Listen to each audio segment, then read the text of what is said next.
All right, welcome to lesson 77 H Radio 23 part-timers. So it's part five of six, and that reference to a textbook is Next Level Radio 9.6 promotions and competitions 344 to 347, 9.7 power spots 347, 349, and then 9.8 outside broadcasts and crossings 3 4, and that is 9349.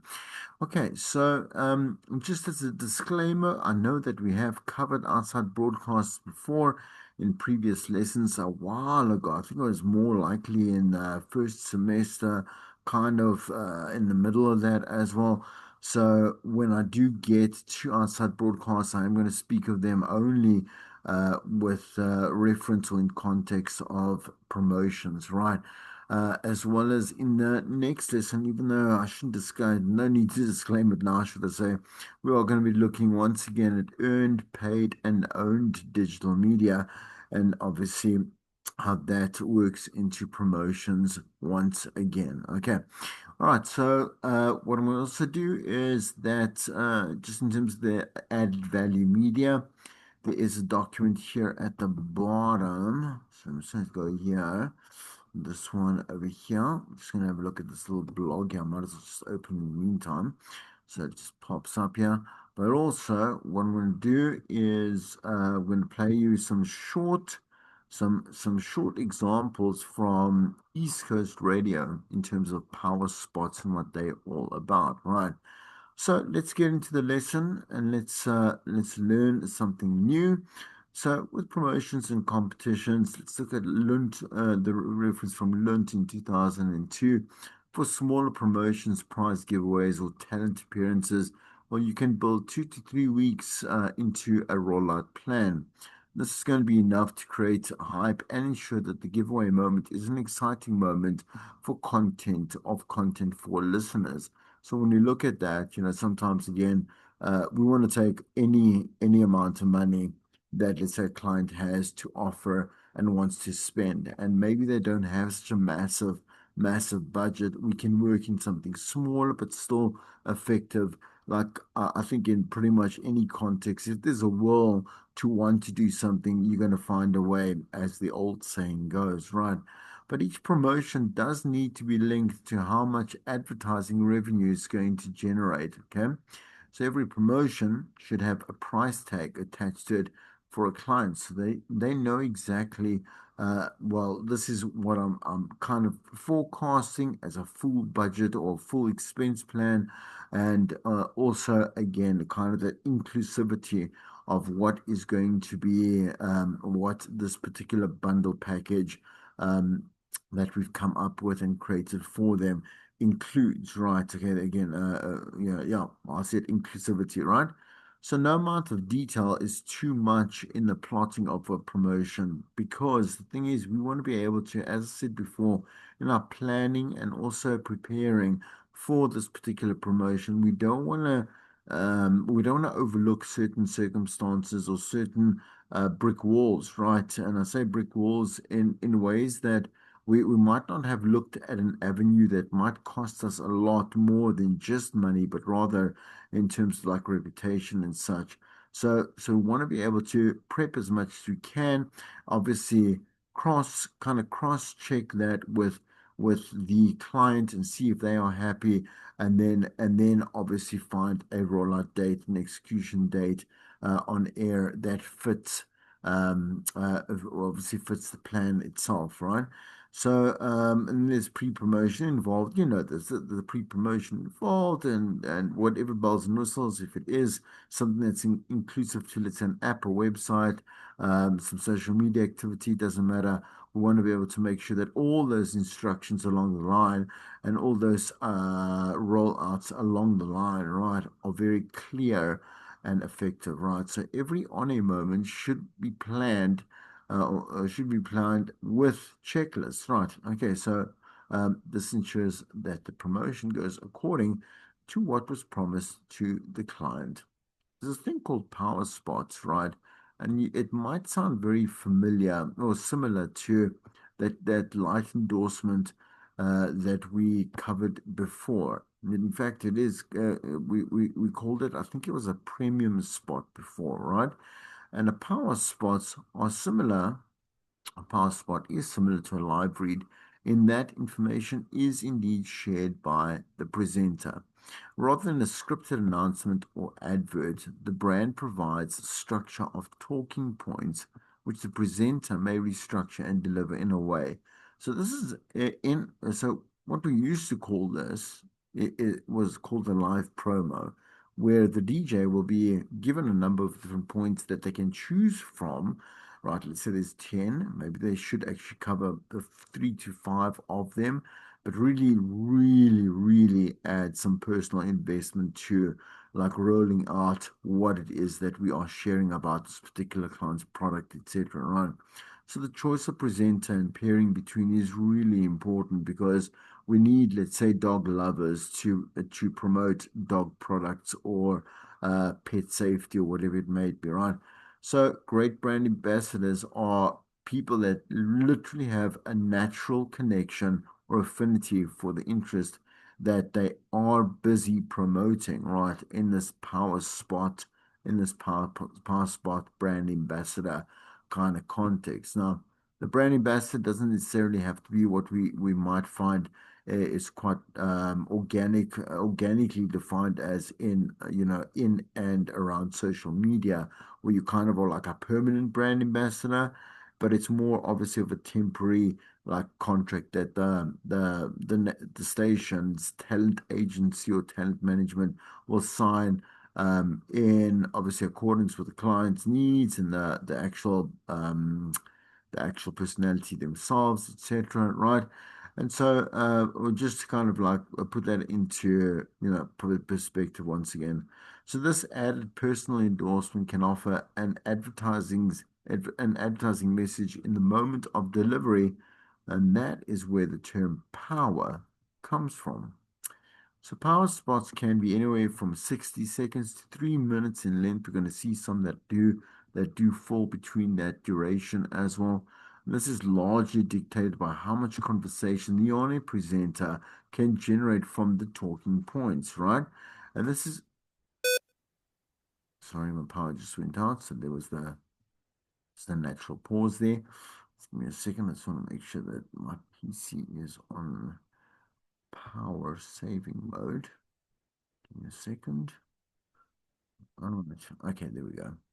All right. So anyway, brands often purchase these power spots when they're focused on impacting. They're focusing on impact over frequency. In other words, we want to make sure that we deliver a stronger impact on the listener over, let's say, a number of different generic spots that are scheduled across the schedule, right? Across the yeah, well, I mean the schedule, right? So, meaning that they want their message to connect deeply with the audience in a manner that combines storytelling with brand information. The power spots are normally limited to one per 3 hour show, right? Because we don't want to overload that expectancy and that kind of like, maybe the listener might get tired of you really pushing, kind of the same story in a way because it's shameless punting, which is fine. I mean, I guess that's what advertising is, but also it will definitely lose what can I say? I mean, its impact, right? Okay, it'll lose that kind of quality if we have the same presenter saying the same thing in the same show, right? No matter how good they are and how, let's say, invested they are on the product, it still won't. It's still going to irritate a listener, right? Okay. Anyway, power spots offer the advertiser premium placement and a standout factor, and offer a level of exclusivity that they would not be able to get in a normal advertising break or through a sponsorship. So obviously that makes it a lot more expensive. We know that. Because if you can imagine, let's say a 30-second spot, now we're going to load it up there. It says you can load up to 75% on that fee, and imagine the price over there. But once again, kind of like we're going to, for what you give is what you're going to get. And 10 to 1, you're going to get a much more, like I say, a much more effective return on investment. Do you understand? I've explained to you before that we kind of quantify that within different ways within obviously on radio or in radio. Now, there are two formats, the unendorsed power spot and then obviously the endorsed one.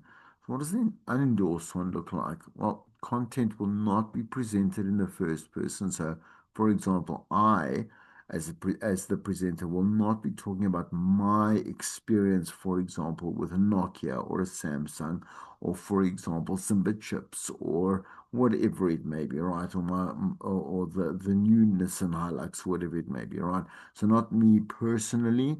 And so this means that there is no brand ambassador situation.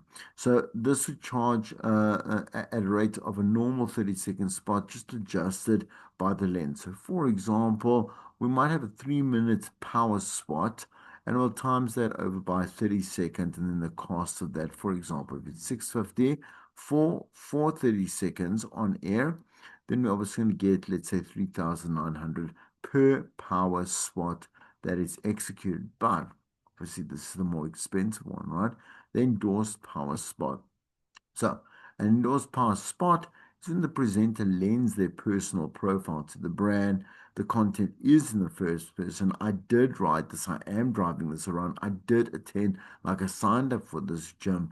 I have now started including this particular supplement in my diet, because I do suffer from this and that, whatever it may be. And now I've been at it for about 3 weeks, which is the minimum, obviously, requirement for taking this particular pill or the supplement to be able to see some results. And this is how I feel.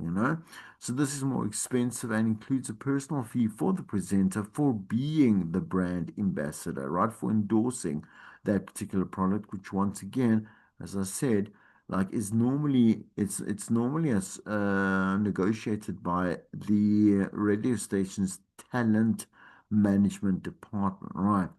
So the amount that the presenter will be paid depends on obviously how much that presenter is going to do. So are they going to be posting themselves? Well, ideally, we would like this to be well produced, etc., whatever it may be. So we'll do, let's say they're going to do some social media posts, going to go through production, whatever it may be, going to be great. Sent to our digital department. They're going to obviously schedule that up online, whatever it may be. But the end of the day is that that presenter's face and their voice and where their actions are going to endorse once again that product. They're going to be behind, like they're going to be behind that product all the way. So it depends on how many social media posts they have to do per week, and like what they're going to do on air as well. And so that'll obviously add up and so it's variant, right? So the more the presenter is expected to do to promote the brand, obviously the more it's gonna cost.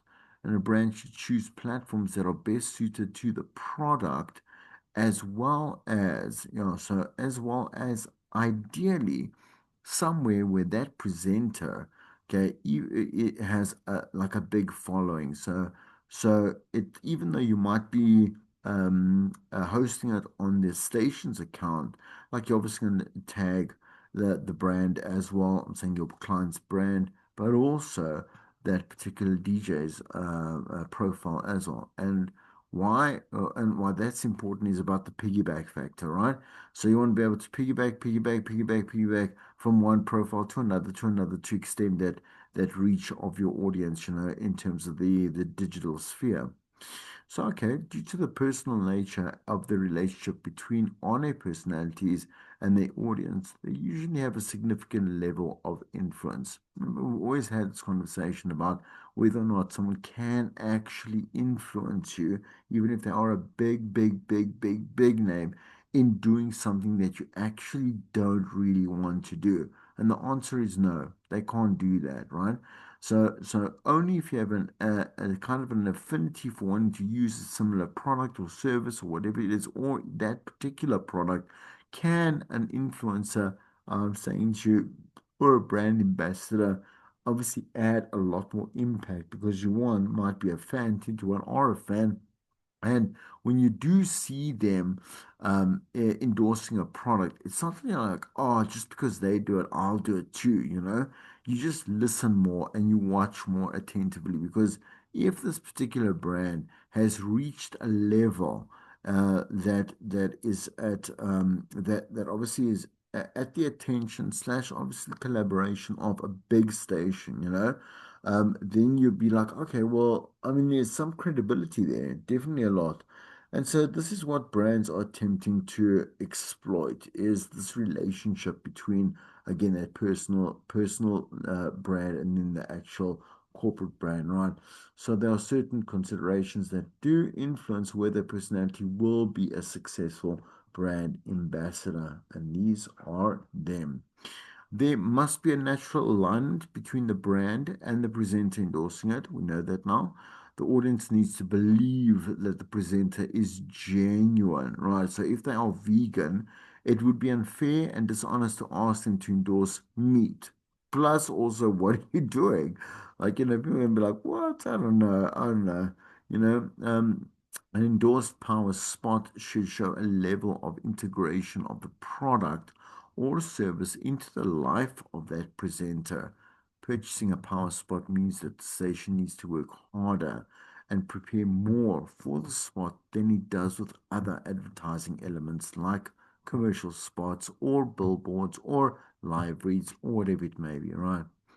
So let's talk more about successful brand ambassadors, right? And then we're going to have a look at some of those examples before I get to outside broadcasts, right? So the briefing and the reporting process for power spots needs to be detailed, thorough, and needs to be honest. Okay, we don't, you know, we can pick up.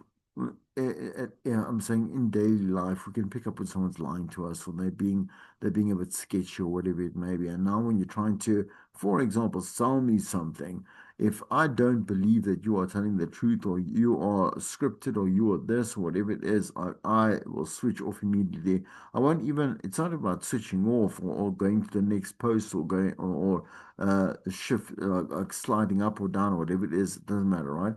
Like scrolling up or down. We have this permanent uh, decision that we've made on that presenter and on that brand. And we're like, no, like you are not trustworthy and we don't like you. So it's important for the programming and the sales team to deliver quality power spots and protect the presenters from aggressive clients, right? Pay careful attention. What does that actually mean? Like the client must deal with the sales department, I'm saying in programming, not with the DJ, right? The DJ doesn't have one, the skills slash also the authority to be able to dictate X, Y, and Z, right? You know, now say to me, yeah, but I don't really think that's true. To a large extent, they're going to have demands, blah, blah, blah. But really, are they? I'm saying they're not Christina Aguilera. They genuinely they're not. So if you want money, I'm saying as a presenter, 10 to 1, you're going to pay attention and listen to what let's say the client wants from you, and that is dictated or it's mediated by the sales or their programming department. So pay careful attention to which brands the presenter has previously endorsed. Timing is important. Similar or contradictory endorsements need to be spaced out well out. Okay, to get a feel of authenticity. I don't think that a lot of brand ambassadors, I'm saying, so presenters that are brand ambassadors have a lot of clashing, let's say, a lot of clashing brands over. So you might, for example, have endorsed a certain car, and then 3 months later, like it's a good idea to have a bit of a break before you endorse a different type, a make of car as well. I would see that as a realistic, like because maybe you are like a car connoisseur or whatever it may be. You can, that type of stuff, which also then sits well with obviously your personality and your life, whatever it may be, because people know this of you, right? So it's okay. You want to endorse Xbox, sure, okay, but make sure that it's a long time before you endorse PlayStation after that, right? So it's better to utilize power spots over a longer period rather than a once-off endorsement, and over time, listeners will more strongly associate the brand with that presenter. Okay, so let me just quickly stop the share. I'm just gonna hop over to two videos. Give me a second. Is this where it is? I think that's where it is. Uh, says for later. Let's go to these power spots. I'm going to go one at a time.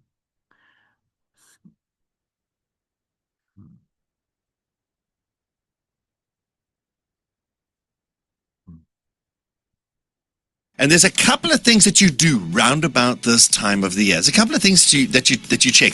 You check your batteries and your alarms, your sensors in the garden. You make sure your dogs have got the worm tablets. Oh yes. And you check how much you are paying for your insurance and your medical aid. You check and you see, well, you are in for a treat. If you're on the lookout for the best medical aid scheme, how about this one? Because it is the time of the year to start reassessing your medical aid cover and your provider to make sure that you are getting the best coverage for your budget. So how about Best Med? You must have heard of them by now. That could be the option for you. Best Med, there's a couple of stats here. They are the fastest growing open medical scheme among the top 5 for the past 5 years running. They've also been around for 60 years, so they're trusted. They know what they're doing. And they've recently been awarded the News 24 Medical Scheme of the Year for 2024. So they got their bona fides. They are the real deal. But what do they offer you? They offer extensive preventative care benefits, meaning that they cover your children's vaccinations, mammograms, prostate checks, and we all know 100%. Anyone who's done anything, you know that prevention is better than the cure. Prevention is much cheaper than the cure. So Best Med offers fantastic benefits for parents. Firstly, one only pays for 3 children dependents, and all your other children are free. Also, parents pay child dependent rates all the way up to 24 years of age. I remember when my parents had the talk with me. Happy 21st. Nah, you're on your own. Go. Just don't fall down the stairs because you're on your own there, buddy. So those are wonderful, wonderful benefits. It is the season to change your medical scheme. It is now. It's now when you start looking. So go look. And don't look much further than bestmed.co.za. Great. Perfect example. Great. There's another one from East Coast. So I want to do it all at once, though. So this future-wise one, it's a bit longer, right? Let's go there. Get a good idea, but perfectly done. Well done to them. Nice. Let's have a listen to this one.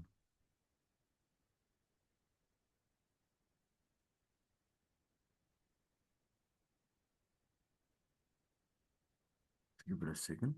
ETS and a dynamite 7:38 Thursday morning, 1st of December with Darren Carey and Sky here on East Coast Radio.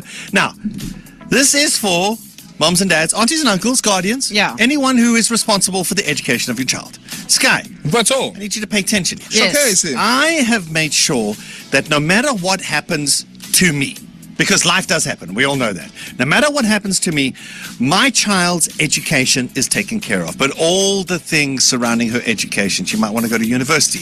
She might want to stay in the res. She'll need the textbooks and all of these things. All of those things I needed to make an investment for. There is something called FutureWise, where you can ensure that your child's education is taken care of. We know this. If you are a parent, you know that like your priorities are food, and then roof over your head, and then the education of your child. And if you have several children, you understand the pressure of it. You also know the costs of it. So primary school, and then you get into high school, and then you start doing the math for tertiary education as well. It can be really, really expensive, and if you're not prepared for it, you can make some big mistakes. Now, what if life happens and you're not even there to make those decisions? There is an insurance that'll cover that. This is what I'm saying. Now, for as little as R7 a day, you'll have complete peace of mind. Now, you can do the math. Wherever you are right now, just work out your monthly payments. You know, I don't even have to tell you. You don't even have to go look. You know how much you're paying every month for school fees. Now add uniforms. Now add textbooks and all of that. Extramural and lunch. Yeah, exactly. All of those things. Is it now imagine all of that's taken care of when you are not there to take care of it for as little as R7 a day. Like I want to do that for CJ's kids. Yeah. I'm sure I can. I'm sure you can. Them also. I'm sure you can. So this is a non-obligation. It's not an obligation. This is just for you to start the conversation. Have the conversation, and because you're an adult. You're a big person, and you're looking after your child's future. Just like gap cover for your kids. Exactly is what it is. All right, so comprehensive education insurance. It's a thing. I didn't know it was a thing, and now that I know it's a thing, it's a no-brainer. Obviously, I'm going to spend my less than R7 a day on comprehensive education insurance. So if you want to find out more about it, this is it, right? You SMS your name and the word future to this number 32403. I'll actually give you an opportunity right now because you're not sending a WhatsApp. What you're going to be doing is you're going to be sending an SMS. So open up your phone, go to the SMS, and you go with that message thing on the top right-hand side, and then it'll say insert the number. You insert the number there, 32443. There we go. All right, 32443, and then in the message, just put your name and the word future. Hold on, sorry, Darren. I'm going to ask you to say it one more time. I'm going to do it as you read this out again. All right, so you go to SMSs. Yeah, open, go. And then you add this number. So it's going to be to this number, 32443. 324. Yeah, there we go, 32443. Everyone's doing this. This is an obligation-free. FutureWise is an authorized FSP, savings powered by Nedbank, policies underwritten by Guard Risk, a licensed life insurer. T's and C's apply. They're bona fide. No one's scamming you here. Yeah. You're not going to get scammed or spammed. All right. All right. So 32443, you got the number? Yes. And then the SMS is going to have your name and the word future. FUTURE. That's it. Just in case. Press send. And there we go. And they'll be in contact with you. Future proof your child's education with FutureWise. There you go. Well, Darren. Yeah. Okay. Great. Happy with that. Great. Good job. Well done. In terms of really, like, if we didn't understand what a power spot was before, there's no way that there's a world we live in that now we don't. Okay, all right. So I'm just gonna quickly just hop on back here. Second. Let's talk briefly about outside broadcasts and then kind of close up. You saw there the tab is already open just to have a look at some of those notes or points, should I say, from the recommended reading, right? Okay, so anyway, let's get to outside broadcast, and we know what an outside broadcast is. Well, you know what? In accordance to a client, then that would be the only reason why the station will go to a certain place and set up this, like I say, a remote studio or a roaming studio, portable studio, whatever it may be, right? Okay, and broadcast from that particular place. For example, Monte Casino, we always see that happening there, or at, let's say, the opening of a shopping mall, at the, let's say, like at a rugby match or soccer match, or whatever it may be, at a concert. Who knows? I can carry on forever and ever, right? But the thing is that we have to have a client that is more interested, obviously, in why you are at that particular place, right? 10 to 1, it's going to be one of their own shops with their own, like I say, retail, retail areas or whatever it may be, right? That you are going to now say that you're broadcasting from there. A lot of people are going to, obviously, it always creates some point of interest for people that are passing by. Sometimes it draws people over to that particular event because, one, there's personalities there, that's for sure, but two, it's really a lot more of the interactive promotional prizes, giveaways, swag, all this type of stuff, benefits that, let's say, come with. Let me just do this. Sorry, let's go there. Right, that come with broadcasting from an OB. OBs offer the listener a chance to see and engage their favorite personalities, and a good bond is improved through a one-on-one interaction. And that is for real. If you can touch, see, smell, taste the station, all the better, because it's about an experience. Now, that's an experience that's a lot more effective, quote unquote, it is, than listening to someone at home or via a radio set, right? So, as marketing tools, OBs are generally accompanied by an event such as an activation or a promotion that makes leaving the studio a reason to leave the studio, right? So if the station has decided to broadcast a show from a venue outside of the studio, they'll have to have a reason to do so, right? Okay? As I've said now three times already. For the most part, the format of the show will remain unchanged, but certain interactions with maybe, like I say, someone that represents the brand, definitely with listeners that are at the event, would like some of that. We want to make real big use of that entire atmosphere, that environment, that ecosystem, whatever it may be, and really, really, really, really make the client happy, right? It's also the thing is, something about outside broadcast. It just is obviously, there's a vibe about that. If you're doing it right, there's a great vibe about that, and the client loves that. I'm not going to say existential. That's not true, but it's a little larger than life, than what you would obviously have expected before experiencing an outside broadcast, right? And only have been experiencing up to this particular point what's on radio. So the show will incorporate interaction with live audiences, and outside broadcasts also have a different sound quality. You got, again, as I've mentioned just before, that nice atmosphere. It's really nice. You're obviously going to be situated. I'm saying the actual OB equipment, etc., the desk and microphones, whatever, roaming mics, doesn't matter. Going to be situated in a position, a spot that also isn't directly overloaded by like the like let's say the environmental noise, whatever it may be. Like that's really important, But they're going to hear. There's going to be this. Oh, like I mean, if you're hearing dead silence and you're outside, something is wrong. Like there's going to be something religious that's going to happen. So we'll always assume that there is something cool and great that's happening, and it arouses a listener's attention because it's not your usual from the studio, whatever. While shows are not typically for sale, it's possible for a brand to take over and fully brand a specific show at the discretion of the station. So it can happen at a particular time, right? And a once off in a way.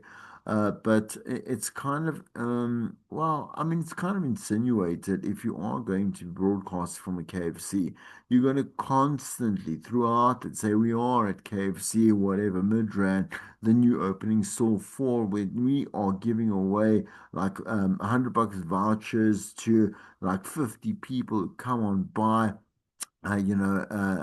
tell us about their whatever it is. Like, tell us what they believe is in the Colonel's secret. What is it? It's a secret flavor. Well, there's spice, anyway, the KFC thing, right? Whatever it may be, right? Anyway, it will definitely overpower the rest of the, I'm saying, any other advertising or whatever it is that is or does occur within those 3 hours, right?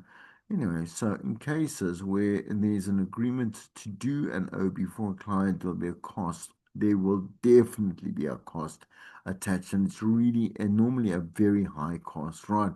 The brand essentially buys the opportunity to obviously have the show like broadcast from that particular location, right? And this allows the brand to have their radio campaign further integrated into content, as I've just mentioned as before, right? So with the examples of the KFC, whatever it may be, right? So brands sometimes make the mistake that the outside broadcast as being an event in itself that will naturally attract people, and it isn't that because once again, why are you coming down? We have to give you a reason. We're going to give you money. We're going to give you a membership, like a gold membership. We're going to, we're going to, gonna, not just come and see like a show, which doesn't really make any sense, right? For you to go and change the reason why you made certain plans on this day to go somewhere else at point A, but now you're going to decide to go to point B where this OB now is currently active, right?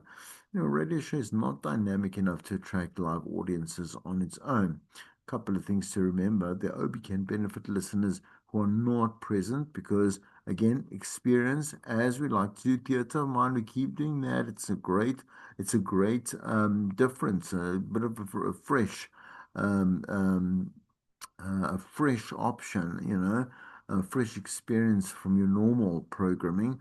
And it's not designed to be the main attraction at all. So the following figure presents lists of factors for both marketing and commercial teams to consider when managing an OB, right?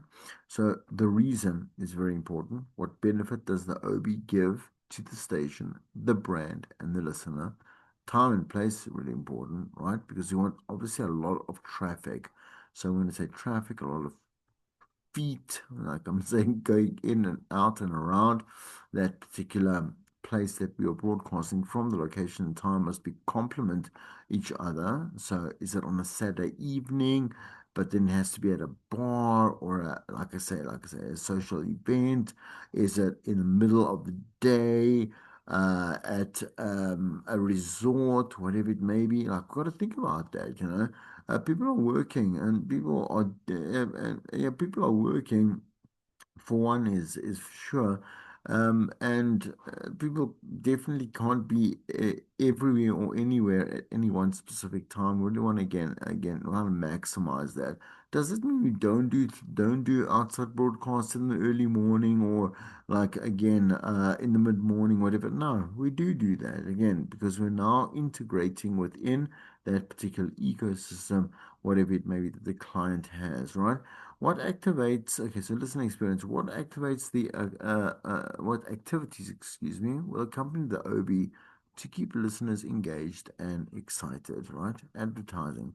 How will messages about the event be distributed to the listener to attract them to the event?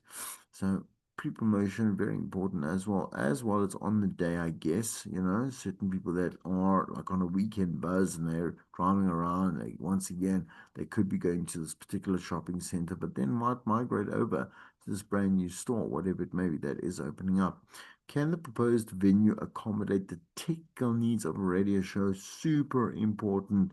Yeah, I mean, so many things about technical aspects here to kind of premeditate that recon of maybe it is raining like it is today heavily, so it's not a great time to have an OB. But look, if you have planned one already, you can't just cancel it because of the weather.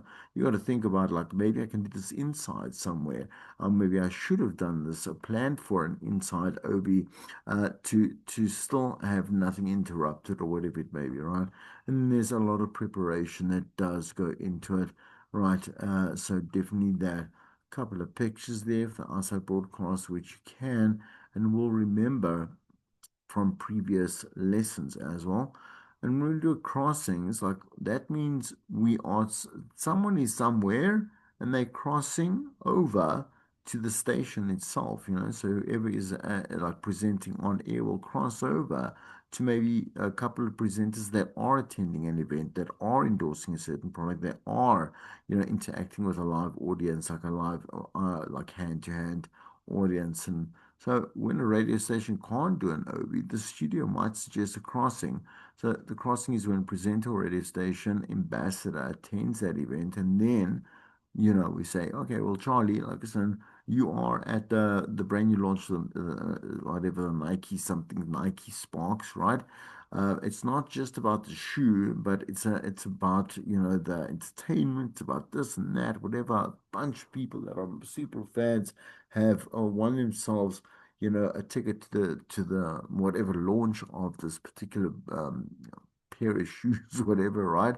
This, yeah, and each one of them also will get a pair and whatever it may be, and there's musical acts and blah blah blah, and the person's going to tell you, in a very short, you can't carry on with crossings, mustn't be long. That's the main thing, right? I'm gonna cross maybe about 2-3 minutes and then be done with that as well. And maybe we can cross with them a little later on too. So the studio cuts across to the presenter during the normal broadcast schedule at certain times. That particular presenter must be ready, must be in an area that is makes them audible, and obviously must answer their phone. That's the biggest thing. So crossings are a great asset that enable radio stations to be represented in many different places while not having to go and spend all that money like on OBs, right? So more cost effective, as you can see over there.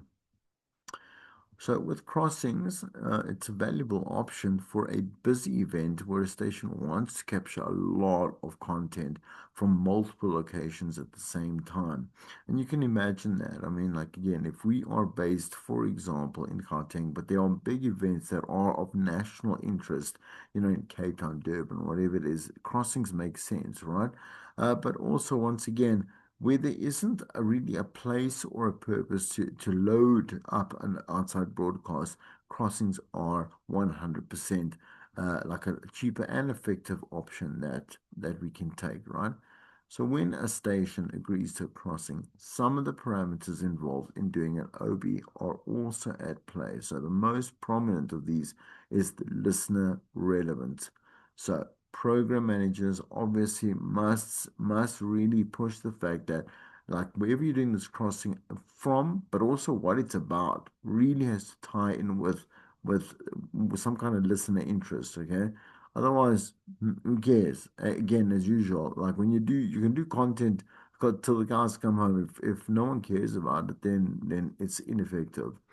No, but when crossings are being exploited commercially, the nature of the content is often enhanced to encourage listeners to stay tuned and to even go to the event for a limited opportunity. Come down, sign up now.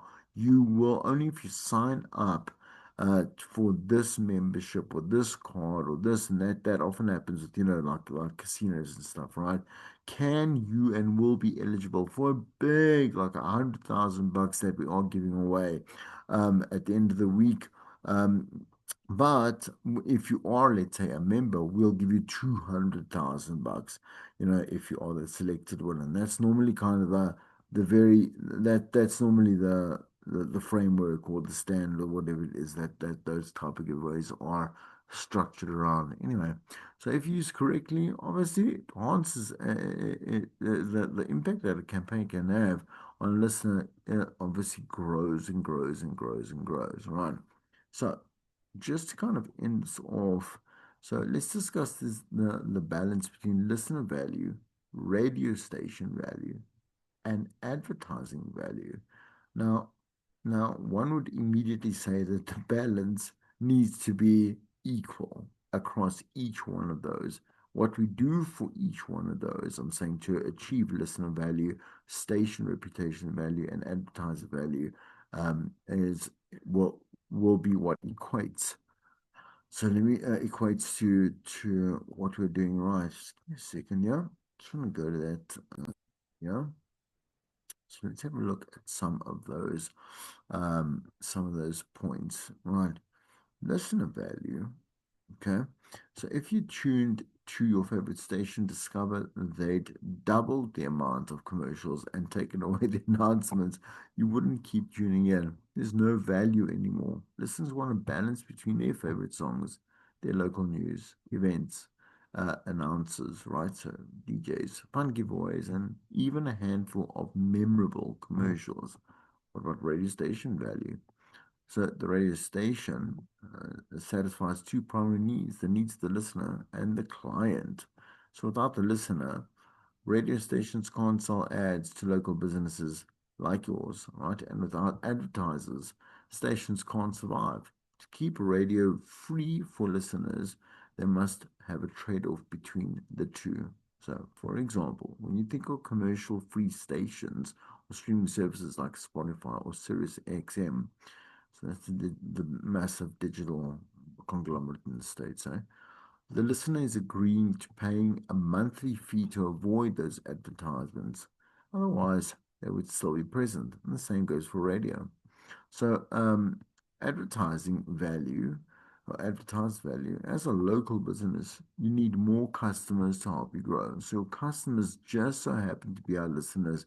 And this is why radio is a great choice for advertising and why so many advertisers opt to use radio to market their business.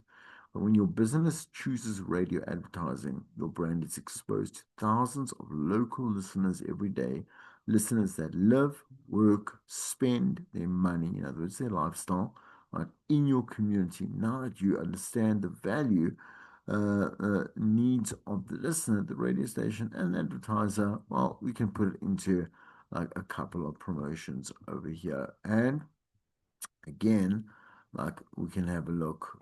I'd like you to go through some examples over here. Right, sorry, this one here, a win-win-win promotion. Like that we obviously want everyone to win. Agreed, right? Actually, you know what? Let's quickly do a win-win-win promotion, and you can read through the rest. Okay, so your idea could remain a simple snowmobile. Like here we go over here. I want to see like, okay, what can we do with this little snowmobile, right? Okay, giveaway, but that wouldn't provide much value to anyone. So by turning it into a several week contest with qualifying prizes and bringing the contest to a close at a live broadcast where you give away the grand prize, which might be a little snowmobile, which costs a lot of money. Obviously, we know that.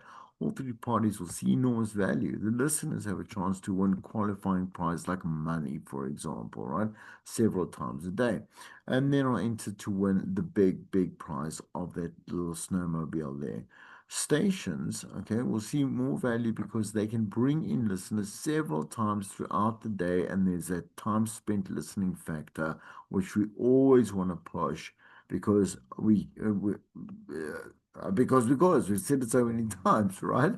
Anyway, a giveaway like this creates hype in the community, and listeners talk about the contest that they're hearing about on the radio. The advertisers extend the giveaway over several weeks, become a little bit more prominent, right? Become a little bit more top of mind, with your clients. I'm saying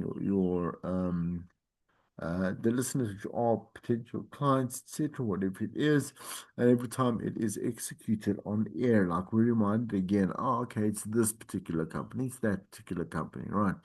But finally, by holding the final draw live at your location, you're going to bring more foot traffic, right? Which will likely result in additional sales. All right. So I'm going to stop this one over here, and I'll see you in the next lesson.